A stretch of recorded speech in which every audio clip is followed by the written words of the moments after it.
What's going on, guys? I'm going to show you how to make a full factorial design in figures using JMP software, and also show you how to make some contour plots. So there's a contour plot we're going to make, and then the design itself with the three factors. So temperature, pH, and percent volume were my factors. And then I'll show you how to make some response surface models. So that'd be two factors and then the response. So yeah, let's go ahead and get right on into it.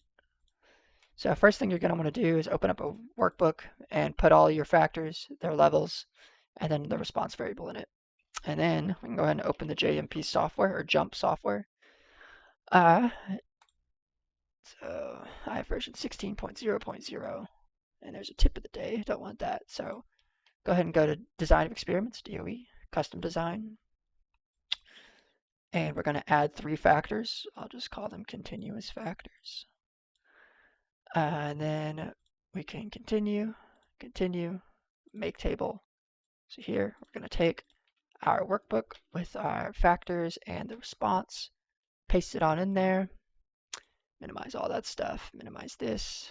Here we go, time to start crunching along. Okay, so the first thing I'm going to show you how to make is a response surface model with the data points. So you can either click the green arrow or right click run.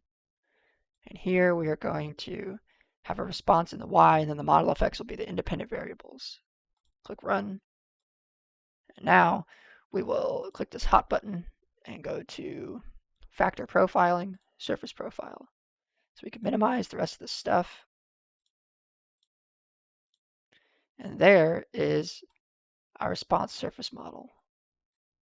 But this is before we've edited it and stuff. Okay, so first thing you want to do is check the axes.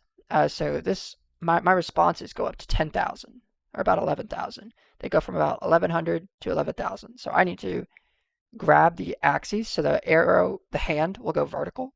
See how it's vertical, then it goes horizontal. So we want it to go vertical to extend just one end of the axis. And I'm going to go all the way to 0. And then I'm going to pull this down to 11. There we go. 12,000. And then these are fine. -1 to 1, 1 to -1, because I only have two levels. So now we can go to Appearance, Show My Data Points.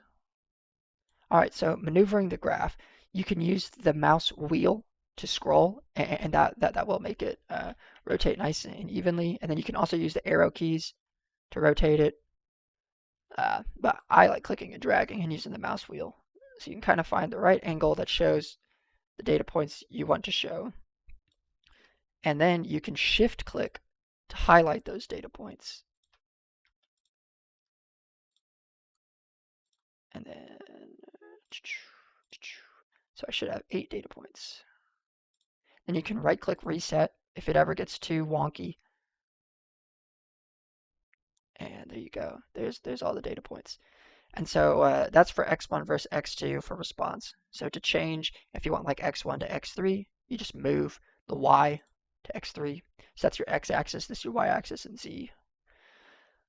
Yeah, and so if you want, for example, x2 over here, then x3 over there, you would then put x3 over here and x2 there.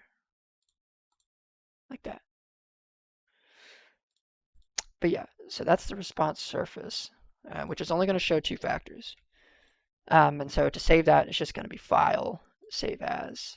I would do a PNG, and then this would be RSM, and this is going to be x1, x2. And there it is, x1, x2, and you can crop it if you need to. Okay, so now I'll show you how to make it fancy looking. But for the fancy ones, you cannot have the data points in JMP software, or at least I don't know how. And so what you do is you go to File. Just kidding, you don't go to File. You go to this red button, the hot button. Click the hot button, Save Columns, Prediction Formulas. So that'll save it to the table here. And you can call it whatever you want. I'm going to call it Y, but it's not going to like that since this is also named Y. So I'll do Y not for Y initial. So what we see here is the values of the response surface model. So these are the actual values, but these are the response surface model values. So they're not really correlated to those in a sense. Okay, so what you do is to make it fancy, you go graph, surface plot, and then we take those prediction values we just made and drag them into the column. And now for this, we can edit the appearance of the surface, clicking this green thing, green bar. So I like continuous gradients. You can do discrete gradients for more like linear lines, texture.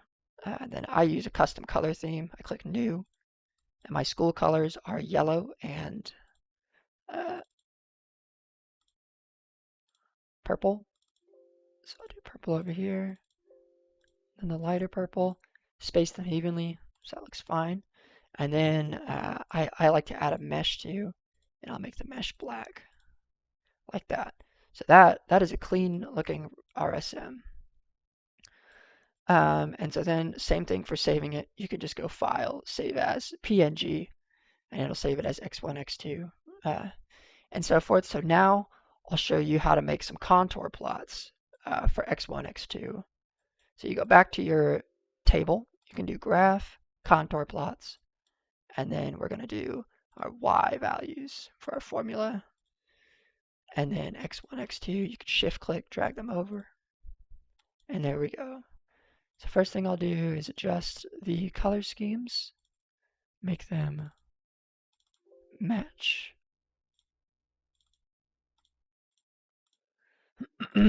And then I'll make the background color a little bit cleaner. So not white, but light gray, something like that. See, those are good looking plots here. We got x1 versus x2. Highest is when x2 is at a high and x1 is at a high, as shown by RSM. When x1 is at a high, the 1, x2 is at the high factor 1, we get the highest response. And so you can also show the legend. I think that's nice, but it's not entirely necessary since the axis is labeled. And you would have, instead of Y, you'd have like whatever units are there, like parts per million or something. So yeah, but then you just save that. Um, so now I'll show you how to make the experimental design, like the optimization design with all three factors. So you're going to go to graph, scatter plot, and then you drag all three of your factors into the Y columns. And that's it.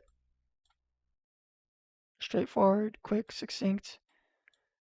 So once again, for this, you can adjust the axes if you want, or you can leave them the way they are, and you can highlight all the data points. So this is a box, as it should be. You should have 8 data points. And there it is, x1, x2, x3. And that is it. So thanks for watching. I hope that wasn't too quick. Just if it was, go back and rewind. I wanted to keep this video short. All right.